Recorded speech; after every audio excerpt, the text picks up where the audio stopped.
Hello, welcome back दोस्तों। मेरे channel में आपका स्वागत है स्टडी विद जीएस कश्यप में।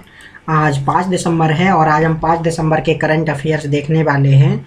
तो चलिए बिना समय गवाए हुए शुरू करते हैं। सबसे पहले हम नज़र डालते हैं 5 दिसंबर का इतिहास क्या रहा है, इतिहास के पन्नों में 5 दिसंबर की क्या अहमियत है। तो मैंने कुछ इम्पोर्टेंट इवेंट लिए हैं। 1917 में 1500 से ज़्यादा लोग मतलब डेथ हो गई थी और ये दो जो शिप थे उनका आपस में टक्कर हुआ था कनाडा में और उसमें 1500 से ज़्यादा लोगों की डेथ हुई थी। तो ये दिन था आपका 5 दिसंबर को। उसके अलावा सिक्किम को भारत का संरक्षण प्रदान किया गया था 1950 में आज के ही दिन। हाल बाद में 1975 में इसको जाकर के भारत का ये राज्य बन गया था। आज के ही दिन 1955 में एसटीडी सर्विस मतलब लॉन्ग डिस्टेंस जो टेलीफोन कॉल्स थी सारे मतलब घरों तक आपकी पहुंच गई थी, शुरू किया गया था। आज के दिन एसटीडी सर्विस इससे पहले प्रारंभ हुई थी लेकिन सभी लोगों के लिए हर एक घर में मतलब जो हाउस होल्ड के लिए जो प्रयोग किया गया था इसको, तो आपका 1955 में किया गया था। उसके अलावा 1999 में जो भारत की सुंदरी थी युक्ता आपकी मुखी, उनको मिस वर्ल्ड अपॉइंट किया गया था। चलिए हम पहला प्रश्न लेते हैं। अच्छा प्रश्न है आपका, भारतीय नौसेना दिवस कब मनाया जाता है? ठीक है, 8 अक्टूबर, 15 जनवरी, 1 अप्रैल या 4 दिसंबर। प्रश्न का सही आंसर है आपका 4 दिसंबर, यानी नेवी डे आपका 4 दिसंबर को सेलिब्रेट किया जाता है। और ये क्यों मनाया जाता है? क्योंकि जब भारत और पाकिस्तान की जो 4 दिसंबर को नेवी में आपका जो लड़ाई हुई थी, क्योंकि बांग्लादेश का जो मुक्ति चल के अभियान चल रहा था उसमें पाकिस्तान की जो नेवी थी उसने भारतीय नेवी पे आक्रमण कर दिया था, कुछ जो जहाज़ थे उसको डुबो दिया था। तो फिर पलटवार में भारतीय नेवी ने भी उन पर आक्रमण करके पाकिस्तानी का जो पोर्ट था आपका कराची पोर्ट उसको ध्वस्त कर दिया था और उन पर मतलब उनको पूरी तरीके से बुरी तरीके से परास्त कर दिया था। और इसी क्रम में जो आपको बांग्लादेश को स्वतंत्रता दिलवाई थी, तो इसी दिन को सेलिब्रेट करने के लिए आपका नेवी डे मनाया जाता है। और ये नेवी के अगर हम अभी वर्तमान में चीफ की बात करते हैं तो ये आपके नेवी के चीफ हैं एडमिरल आर हर कुमार, ये वर्तमान में नेवी के अध्यक्ष हैं। और 2022 की थीम रखी गई है स्वर्णिम विजय वर्ष, क्योंकि भारत आज़ादी का 75वां साल मना रहा है और बांग्लादेश के भी 50 साल पूरे हो गए हैं। ठीक है, अगर हम भारतीय की दूसरी विंग की बात करते हैं तो इंडियन आर्मी का जो डे है वो 15 जनवरी को मनाया जाता है। और जो भारतीय सेना के जो आपके चीफ हैं जनरल मनोज पांडे इसके चीफ हैं, जो आपके ये सामने इनका फोटो है, ये आपके जनरल मनोज पांडे हैं। अगर भारतीय वायुसेना की बात करते हैं तो इसका 8 अक्टूबर 1932 में इसकी स्थापना हुई थी और वर्तमान में ये जो चीफ हैं इसके एयर मार्शल BR चौधरी, ठीक है, विवेक राम चौधरी, ये आपके एयर मार्शल आपके अभी चीफ हैं आपके वायुसेना के। तो इस प्रश्न का सही आंसर हो जाएगा आपका 4 दिसंबर, यानी 4 दिसंबर को नेवी डे सेलिब्रेट किया जाता है। ठीक है, 4 दिसंबर 1971 की याद में। अगला प्रश्न है आपका, कमला देवी चट्टोपाध्याय NIF पुस्तक पुरस्कार किस बुक को दिया गया है? ठीक है, आपका आपका नेशनल जो आपके पुरस्कार हैं ये NIF, आपको बताना है किस बुक को दिया गया है। तो the rabbit Hutch, the Chipko movement, the Tom of sand या आई एम नो मसीहा। इस प्रश्न का सही आंसर है द चिपको मूवमेंट, यानी चिपको आंदोलन पे एक किताब लिखी गई है। और किताब है द चिपको मूवमेंट बाई जो आपके शेखर पाठक हैं। और इसमें दूसरा इसमें साइड में दिया गया है जो चिपको मूवमेंट, इसका पूरा नाम है चिपको मूवमेंट ए पीपल्स हिस्ट्री। ठीक है, और इसको लिखा है शेखर पाठक ने। ठीक है, इसको अभी ये अवार्ड दिया गया 2022 का। ठीक है, कमला देवी चट्टोपाध्याय NIF बुक प्राइज। ठीक है, तो ये आपका अवार्ड दिया गया है। उसके अलावा जो हमने नाम दिए थे रैबिट हच, ठीक है, द रैबिट हच को नेशनल बुक अवार्ड दिया गया था 2022 का और इसको लिखा है टेस गंटी ने, और ये रहने वाले हैं आपके USA के। उसके अलावा टॉम ऑफ सैंड इसको लिखा है आपका गीतांजलि राव ने और इसको इंटरनेशनल बुकर पुरस्कार 2022 दिया गया था, टॉम ऑफ सैंड। उसके अलावा आई एम नो मसीहा को लिखा है सोनू सूद ने। उसके अलावा आपके दो मैंने साहित्य अकादमी पुरस्कार भी ऐड किए हैं। साहित्य अकादमी तो पुरस्कार कई बार पूछ लिए जाते हैं, तो 2022 के मैंने जो इसमें 2 ऐड किए हैं। अंग्रेजी का जो है मिला है आपका नमिता गोखले को और इन्होंने लिखा है थिंग्स टू लिव बिहाइंड। उसके अलावा हिंदी अगर संस्करण की बात करते हैं तो ये दया प्रकाश सिन्हा को मिला है और सम्राट अशोक कृति के लिए 23 भाषाओं में प्रदान किए जाते हैं। तो हमने 2 ऐड किए हैं। अगला जब प्रश्न आएगा तो इसमें हम व्यास सम्मान और आपका सरस्वती सम्मान इसमें और जोड़ देंगे, ठीक है। तब तक के लिए ये 2 हैं। उसके अलावा आपका ये सरस्वती सम्मान हो जाएगा, व्यास सम्मान हो जाएगा, ज्ञानपीठ सम्मान हो जाएगा, आविष्कार हो जाएगा। तो 3 हम भी जोड़ देंगे। तब तक अभी हमने 2 ऐड किए हैं। अगला प्रश्न लेते हैं। इस प्रश्न का सही आंसर हो जाएगा द चिपको मूवमेंट, और ये शशि जो पाठक है, शेखर पाठक है, इन्होंने इसको लिखा है। प्रश्न है आपका, नर्मदा जो शिल्प है आपकी वो किस राज्य से संबंधित है? नर्मदा क्राफ्ट अभी काफ़ी सुर्खियों में है, क्योंकि जो प्रधानमंत्री जो आपकी कौशल विकास योजना है उसके अंतर्गत इसको मतलब इसको पुनर्जीवित करने की कोशिश की गई है। तो आपको बताना है ये किस राज्य से रिलेट करती है। जम्मू कश्मीर, सिक्किम, मध्य प्रदेश या केरल? इस प्रश्न का सही आंसर है जम्मू कश्मीर। ये कश्मीर की एक आर्ट है, ठीक है। तो ये आपको ये फोटो में दिखाई दे रही है, ये आपकी नर्मदा शिल्प से बनाई गई है। और इस नर्मदा शिल्प में इसको बुना नहीं जाता, इसमें बुनाई नहीं की जाती है। इसमें ये देखिए भेड़ के ऊन का गलीचा बनाया जाता है, और इसको बुनाई प्रक्रिया की जगह फेल्टिंग तकनीक का यूज किया जाता है। फेल्टिंग तकनीक क्या होती है, यानी जो आपके फैब्रिक होते हैं, एक फैब्रिक के ऊपर दूसरा फैब्रिक रख के इसको ना थोड़ा सा हीट दे के चिपका दिया जाता है आपस में। तो ये बुनाई नहीं की जाती है। इसका उपयोग आप गद्दे के रूप में या बिस्तर के कवर बनाने के, मतलब गद्दा और बिस्तर के कवर बनाने के लिए इसको कर सकते हैं। पैरों के नीचे भी डालने के लिए इसका यूज़ कर लिया जाता है। तो अभी ये नर्मदा शिल्प है, ये कश्मीर की है। कौशल विकास और उद्यमिता मंत्रालय ने कश्मीर की जो नर्मदा शिल्प को पुनर्जीवित करने के लिए पायलट योजना शुरू की है, और ये योजना आपकी 3.0 के तहत लॉन्च की गई है। इसमें 25 बैचों में, ये मैं थोड़ा सा डिटेल्स में दे दिया है यूपीएससी लेवल के लिए। इसको 25 बैचेस में इसको लागू किया जाएगा, और ये 25 बैच हैं उसको 3 चक्रों में प्रशिक्षित किया जाएगा, और प्रत्येक जो प्रशिक्षण है प्रत्येक चक्र का वो 3.5 महीने चलेगा। ये यूपीएससी लेवल का थोड़ा सा जोड़ दिया है हम इसमें, ज़्यादा और डिटेल्स में नहीं गए हैं। आंसर आपका हो जाएगा जम्मू कश्मीर, ठीक है। जम्मू कश्मीर की ये आपकी शिल्प है नर्मदा क्राफ्ट, और इसको कैसे किया जाता है, फेल्टिंग के द्वारा बनाया जाता है, इसमें बुनाई नहीं की जाती है। अगला प्रश्न है आपका, हाल ही में वित्त मंत्रालय का राजस्व सचिव, देखिए सचिव बहुत हैं, आपके राजस्व सचिव हैं, आपके वित्त सचिव हैं, आपके कैबिनेट सचिव हैं, ठीक है, बहुत सारे सचिव हैं। मैंने कुछ सचिव यहाँ पर नोट किए हैं। तो यहाँ पर जो क्वेश्चन है आपका, वित्त मंत्रालय का राजस्व सचिव यानी फाइनेंस मिनिस्ट्री का जो आपके रेवेन्यू सेक्रेटरी है वो किसे अपॉइंट किया गया है? तरुण बजाज, संजय मल्होत्रा, टीवी सोमनाथन या राजीव गौबा? इस प्रश्न का सही आंसर है आपका संजय मल्होत्रा। और ये किसकी जगह पर अपॉइंट हुए? तरुण बजाज। ये आपके जो है संजय मल्होत्रा जी हैं, और ये राजस्थान कैडर के 1990 बैच के एक IAS अधिकारी हैं, और इनको अभी राजस्व जो फाइनेंस मिनिस्ट्री है उसका राजस्व सचिव नियुक्त किया गया है, रेवेन्यू सेक्रेटरी बनाया गया है, और ये तरुण बजाज की जगह ले हैं जो हाल ही में रिटायर हुए हैं। कुछ हम और सचिव की बात करते हैं तो अरामने गिरधर हैं, ये रक्षा सचिव बनाया गया है इनको। मनोज गोविल हैं, इनको आपका कॉरपोरेट मामलों में मंत्रालय में सचिव बनाया गया है, और जो कॉरपोरेट मामले के जो पहले प्रभार था वो आपका तरुण बजाज देख रहे थे अतिरिक्त प्रभार के रूप में, अब इनको पूर्ण प्रभार दे दिया गया मनोज गोविल को। विवेक जोशी आपके वित्तीय सेवा में विभाग में सचिव हैं, और वर्तमान में भारत के आपके महापंजीयन और गृह मंत्रालय के जनगणना आयुक्त भी हैं। शैलेश कुमार सिंह देखते हैं तो ये ग्रामीण विकास विभाग में आपके सचिव हैं। टीवी सोमनाथन ये आपके वित्त सचिव हैं यानी फाइनेंस सेक्रेटरी हैं, और राजीव गौबा जो लास्ट ऑप्शन मैंने दिया था वो आपके कैबिनेट सचिव हैं, आपके कैबिनेट सेक्रेटरी। तो इस प्रकार इस प्रश्न का सही आंसर हो जाएगा संजय मल्होत्रा। तरुण बजाज रिटायर हो गए हैं, ठीक है, और आपका राजीव गौबा बता दिया मैंने कैबिनेट सचिव हैं, और टीवी सोमनाथन जो हैं आपके ये आपके वित्त सचिव हैं।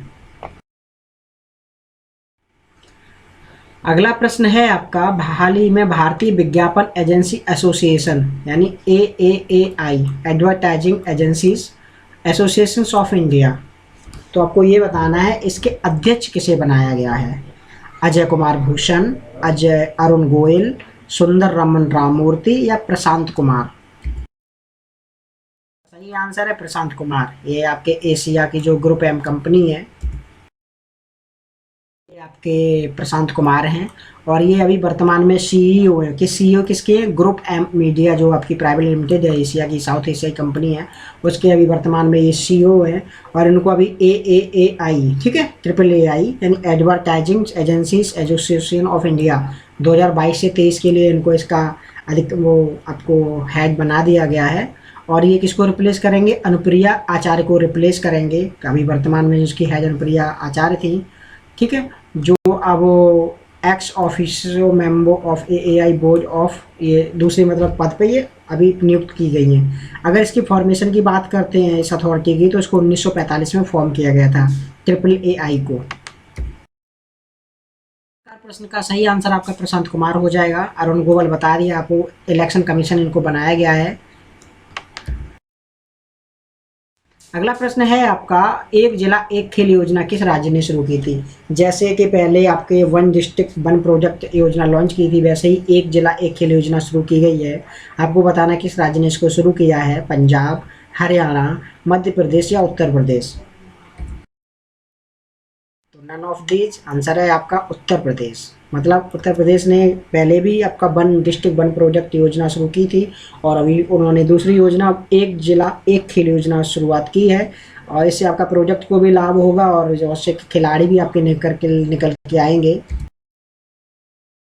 तो हम कुछ शब्दों में उत्तर प्रदेश के बारे में जानते हैं। सबसे पहले तो आपकी जो आपकी एक जिला और एक खेल योजना उत्तर प्रदेश ने शुरू की है, और इस योजना के तहत सभी जिलों में खेलो इंडिया सेंटर की स्थापना की जाएगी। यह निर्देश दिया है, किसने दिया, खेल और युवा कल्याण जो राज्य मंत्री हैं गिरीश चंद्र यादव, उन्होंने ये बोला है। अभी हम उत्तर प्रदेश के में जानते हैं, तो इसकी जो राजधानी है लखनऊ है। और कभी कभी पूछा जाता है कि लखनऊ किस नदी के किनारे स्थित है, तो गोमती रिवर है लखनऊ। जैसे कोलकाता आपकी हुगली नदी के किनारे स्थित है, और आगरा आपका यमुना नदी के किनारे स्थित है, आगरा और दिल्ली। ऐसे ही आपकी जो लखनऊ है गोमती रिवर के किनारे स्थित है। मैं आपके लिए क्वेश्चन छोड़ देता हूँ, आपको हैदराबाद बताइए किस नदी के किनारे स्थित है। आपके यहाँ के सीएम जो चीफ मिनिस्टर मुख्यमंत्री हैं योगी आदित्यनाथ जी हैं, जो कि अभी बीजेपी के हैं। और यहाँ की गवर्नर राज्यपाल है आनंदीबेन पटेल जी हैं। यहाँ पर लोकसभा की सीट देखते हैं तो 80 हैं आपकी, विधानसभा की सीट आपकी 408 हैं, विधान परिषद की सीट यहाँ पर 100 हैं, और राज्यसभा की सीट 31 हैं। पूरे देश की जो राजनीति है वो उत्तर प्रदेश निर्धारित करता है, क्योंकि यहाँ पर जिसकी ज़्यादा सीटें होती है केंद्र में मोस्टली सरकार उसी की बनती है। इस प्रकार इस प्रश्न का सही आंसर हो जाएगा उत्तर प्रदेश, यानी वन डिस्ट्रिक्ट वन गेम। और वन डिस्ट्रिक्ट वन प्रोजेक्ट भी योजना उत्तर प्रदेश ने ही शुरू की थी। अगला प्रश्न है आपका, अबू धाबी स्पेस डिबेट, यानी ये स्पेस के बारे में डिबेट होने वाली है। आपको ये बताना है कि इसमें भारतीय प्रतिनिधि मंडल जो है इसका नेतृत्व यानी इसको लीड कौन करने वाला है। तो इंडियन जो रिप्रेजेंटेटिव है उनको लीड कौन करेगा। सही ऑप्शन है, आप पहले आपको ऑप्शंस देख लीजिए, S Somnath, Sameer V Kamath, doctor AK Mohanty या डॉक्टर जितेंद्र कुमार। सही आंसर हो जाएगा डॉक्टर जितेंद्र कुमार, जो वर्तमान में आपके विज्ञान और तकनीक मंत्री हैं आपके। तो ये आपके डॉक्टर जितेंद्र कुमार जी हैं जो विज्ञान मंत्री हैं। तो अभी इन्होंने मतलब ये लीड करने वाले हैं जो अबू धाबी में स्पेस डिबेट होने वाली है कल से, यानी 6 तारीख से ये होने वाली है। तो इसके ये 2 दिन की समिट रहेगी, और इसमें ये मिनिस्टर इसको अटेंड करेंगे आपके। उसके अलावा ये role of foreign policy in enabling space diplomacy and international cooperation, इसको यहाँ पर मतलब अटेंड करने वाले हैं इस सेमिनार को। उसके अलावा भी बहुत सारी टॉक्स होंगी जो भी उनके लेवल की, जो फॉरेन जो आपसी समझौते रहते हैं, MOUs रहते हैं, उनके बारे में भी टॉक्स होने वाली हैं। जो आपकी टेक्नोलॉजी है या ठीक है एडवांस टेक्नोलॉजी है, उसके चेयरपर्सन ऑफ उनके जो मतलब उनके जो क्या बोलते हैं जो सेम पद पे रहते हैं, ठीक है, वो इनको मतलब आपस में बात करने वाले हैं। वो आपके हैं साराह अल अमीरी, और ये आपके जितेंद्र सिंह हैं, ये आपस में डिस्कस करेंगे कुछ मुद्दों पर। इस प्रकार इस प्रश्न का सही आंसर हो जाएगा डॉक्टर जितेंद्र कुमार। हम इन सबको देख लेते हैं। एस सोमनाथ आपके अभी जो इसरो के अध्यक्ष हैं एस सोमनाथ जी। समीर बी कामत ये आपके DRDO के अध्यक्ष हैं आपके, ठीक है, ये DRDO के अध्यक्ष हैं आपके। और जो आपके सोमनाथ हैं वो आपके इसरो के अध्यक्ष हैं, ठीक है, ये इसरो के अध्यक्ष हैं। और आपको जो नीचे ऑप्शन दिया गया है डॉक्टर AK मोहंती, ये BARC पता है आपको, भाभा एटमिक रिसर्च सेंटर, ठीक है, ये इसके वर्तमान में अध्यक्ष हैं BARC, ठीक है। तो ये चारों नाम हम देख लिए। अगला प्रश्न है वनडे क्रिकेट में सर्वाधिक रन बनाने वाले भारतीय खिलाड़ी कौन से हैं? आपको इसमें क्वेश्चन में दो आंसर क्वेश्चन मिल जाएंगे। ये भारतीय भी हैं और इंटरनेशनल में भी रन बनाने वाले यही प्लेयर हैं। ऑप्शन है आपके विराट कोहली, सचिन तेंदुलकर, रोहित शर्मा या सुनील गावस्कर।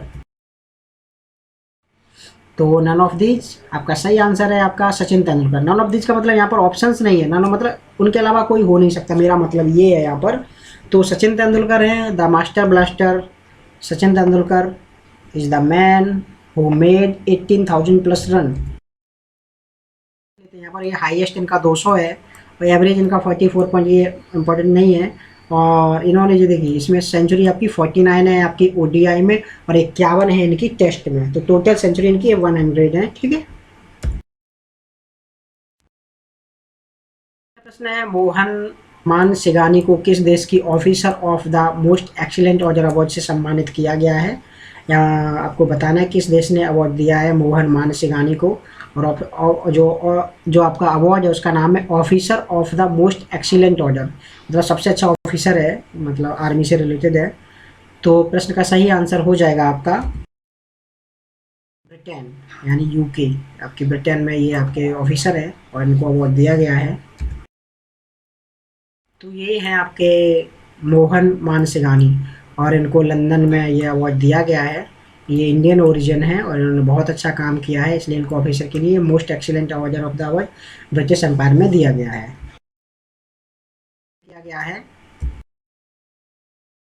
ऑप्शन है आपके आर्टिकल 17, सॉरी मैं टिक नहीं करूँगा, आर्टिकल 21A, आर्टिकल 24 या आर्टिकल 29। प्रश्न का सही आंसर है आपका आर्टिकल 29। आर्टिकल 29 में माइनॉरिटी को आपका संरक्षण दिया गया है और बहुत बार एग्जाम में पूछा गया है ये क्वेश्चन। तो आर्टिकल जो 29 है आपका अल्पसंख्यक वर्गों के हितों का संरक्षण इसमें दिया गया है। उसके अलावा आर्टिकल 30 में भी आपका बताया गया कि शिक्षा संस्थानों की स्थापना और प्रशासन का अल्पसंख्यक वर्गों को अधिकार दिया गया है। आर्टिकल 31 के बारे में हटा दिया गया, आर्टिकल 31 अभी ख़त्म कर दिया गया है। और आर्टिकल 31 में आपका संपत्ति का अधिकार था जिसको 300A में रख दिया गया और इसको एक विधिक अधिकार यानी लीगल अधिकार इसको बना दिया गया और अभी ये आपका संपत्ति का अधिकार मौलिक अधिकार नहीं रहा है। तो ये कुछ प्रश्न थे आज का। हमने संगठन लिया है WTO यानी वर्ल्ड ट्रेड ऑर्गेनाइजेशन को लिया है, विश्व व्यापार संगठन। और विश्व व्यापार संगठन में मेंबर देखते हैं तो आपके 164 हैं और इसकी स्थापना 1995 में की गई थी और भारत इसका संस्थापक सदस्य है। तो भारत 1995 से ही इसका सदस्य है। ठीक है। इसका हेडक्वार्टर जेनेवा स्विट्जरलैंड में है और वर्तमान में इसकी डायरेक्टर जनरल नोकोजी ओंकोजी इबेला है। अभी कुछ दिन पहले एक प्रश्न पूछा गया था कि जो हेड है, ये नहीं पूछा था ये किसकी हेड है, ये पूछा गया था जो नागोजी ओंकोजी इबेला हैं ये कहाँ की रहने वाले हैं। तो सही आंसर है इसका नाइजीरिया। देखिए एन पहला इनके नाम में दिया है नागोजी, इससे आप रिलेट कर सकते हैं। तो ये नाइजीरिया की रहने वाली है और ये काम क्या करता है कि जो भी विश्व लेवल पे या नेशनल लेवल पे इंटरनेशनल लेवल पे आपके जो ट्रेड्स होते हैं, व्यापार होते हैं, उनके लिए जो पूरे ग्लोबल के लिए ये रूल्स बनाता है और इससे कि आपको व्यापार जो व्यापार करने में आसानी हो और उनके बीच में कोई भी कॉन्फ्लिक्ट ना हो देशों के बीच में। और जो इसके लिए रूल्स हैं सभी को फॉलो करने पड़ते हैं जो भी इसके मेंबर हैं। तो आराम से मतलब हम ट्रेड कर सकते हैं इसके द्वारा और बहुत सारे एग्रीमेंट होते हैं उनको फॉलो करना होता है, प्रोसीजर्स को फॉलो करके ही हम ट्रेड करते हैं इंटरनेशनल मार्केट में। तो ये कुछ प्रश्न थे या कुछ हमने बल लाइनर ऐड किए हैं। आपका बल लाइनर में देखते हैं तो अभी केंद्रीय जो रेल मंत्री अश्विनी वैष्णव, इन्होंने भुवनेश्वर में आपके स्टेशन में एल्यूमिनियम माल ढुलाई रैक का उद्घाटन किया है और ये फर्स्ट एल्यूमिनियम फ्रेट रैक होगी। ठीक है, जिसको 61 नाम दिया गया है। इस हरी झंडी दिखा करके बिलासपुर दौरा से रवाना किया गया है। मतलब ये आपको एल्यूमिनियम की माल ढुलाई की रैक बनाई गई है और कहाँ पर, भुवनेश्वर रेलवे स्टेशन पर। अगला देखते हैं तो विदेश मंत्री डॉक्टर सुब्रमण्यम जयशंकर आज नई दिल्ली में जर्मनी की जो विदेश मंत्री थी अनालेना बेयरबॉक इसके साथ बैठक करने वाले हैं और ये 2 दिन की यात्रा पर आई थी। हमने कल की पिछले क्लास में पढ़ा था और ये अभी वार्ता आपकी चल रही है, ये नई दिल्ली में आयोजित हो रही है। उसके अलावा जो सरकार मोटे अनाज को निर्यात बढ़ावा देने के लिए दिल्ली में ये मतलब आज का आयोजन किया है और आपको पता होगा कि भारत ने इसको इनिशिएट किया है 2023 को अंतर्राष्ट्रीय जो मिलेट वर्ष को बनाने के लिए अंतर्राष्ट्रीय मोटा अनाज वर्ष हम सेलिब्रेट करेंगे, पूरा विश्व इसको सेलिब्रेट करने वाला 2023 को। उसके अलावा जो भोपाल में आपकी राष्ट्रीय निशानेबाजी चैंपियनशिप है, इसमें हरियाणा की जो मनु भाकर हैं और सरबजोत सिंह हैं, इन्होंने 10 मीटर एयर पिस्टल में आपका खिताब जीता है। इन्होंने देखा जाए तो इन्होंने किसको हराया है, आपकी दिव्या टीएस और इमरोज की जोड़ी को हराया और इन्होंने गोल्ड मेडल जीता है 16-4 से। उसके अलावा इसमें जूनियर वर्ग में जो स्वर्ण पदक है उत्तर प्रदेश की अंजलि और सागर की जोड़ी ने जीता है। ये सीनियर वर्ग था, ये जूनियर वर्ग है, और उन्होंने फाइनल में उत्तराखंड की यशस्वी और अभिनव की जोड़ी को 18-16 से हराया है। महाराष्ट्र और आंध्र प्रदेश की टीम ने कांस्य पदक जीते हैं। तो ये आपकी जो आपकी चल रही है राष्ट्रीय निशानेबाजी चैंपियनशिप आपकी भोपाल में जो आयोजित हो रही है, इसमें ये अवार्ड है। तो आपको कौन कौन से नाम, मनु भाकर और सरबजोत सिंह हैं। उसके अलावा ये जो आपके जूनियर वर्ग देखा जाए तो अभी अंजलि और सागर हैं जो उत्तर प्रदेश के हैं। उसके अलावा ये महाराष्ट्र और आंध्र प्रदेश की टीमों ने कांस्य पदक इसमें जीता है। किसमें जीता है? राष्ट्रीय निशानेबाजी चैंपियनशिप जो भोपाल में आयोजित हो रही है 65वीं। उसके अलावा तीसरा जो दृष्टि बाधित यानी ब्लाइंड जो लोग, जो आपके जो ब्लाइंड का क्रिकेट है, T20 क्रिकेट है, आज से गुरुग्राम में आयोजित किया जा रहा है। ये भारत में आयोजित हो रहा है, भारत में भी गुरुग्राम में आयोजित हो रहा है, ठीक है। और इसमें भारत के साथ साथ आपके ऑस्ट्रेलिया, बांग्लादेश, नेपाल, पाकिस्तान, दक्षिण अफ्रीका और श्रीलंका इसमें भाग ले रहे हैं, इसके प्लेयर्स इसमें। तो पूरा वीडियो देखने के लिए आपको बहुत बहुत धन्यवाद। हम मतलब आपके लिए मेहनत करते हैं, तो आपको अगर वीडियो पसंद आए तो हमारे चैनल को लाइक कीजिए, सब्सक्राइब कीजिए और अपने साथियों के साथ शेयर कीजिए। हमारी टीम कोशिश करती है कि कंटेंट में गलती ना रहे, फिर भी कभी कोई मिस्टेक हो जाती है तो हम उसको कमेंट सेक्शन में पिन करके आपको दे देते हैं, तो आप वहां से इसको सुधार सकते हैं। तो वीडियो देखने के लिए बहुत बहुत धन्यवाद। हम आपको छोड़े जाते हैं एक प्रश्न के साथ। आपका हाल ही में जो R1 गबरू आपका एक ब्रांड है, बताना है इन्होंने अपना ब्रांड एम्बेसडर किसे बनाया गया। ये एक आदमी जो मेल के लिए एक ब्रांड है, मतलब जो जेंट्स है उनके लिए प्रोडक्ट बनाता है। तो आपको जो भी ऑप्शंस लगते हैं, स्मृति मंधाना, हार्दिक पांड्या, विराट कोहली या सूर्य कुमार यादव, तो आप बता दीजिए। आशा है आप इसको आंसर कर पाएंगे, क्योंकि अगर आपने क्लास देखी है। अगर आपने क्लास नहीं देखी है तो पीछे सेक्शन में जाके आप क्लास देख सकते हैं सारी, तो उसमें आपको इस आंसर मिल जाएगा, ठीक है। तो मिलते हैं एक नए वीडियो के साथ, तब तक के लिए नमस्कार, जय हिंद।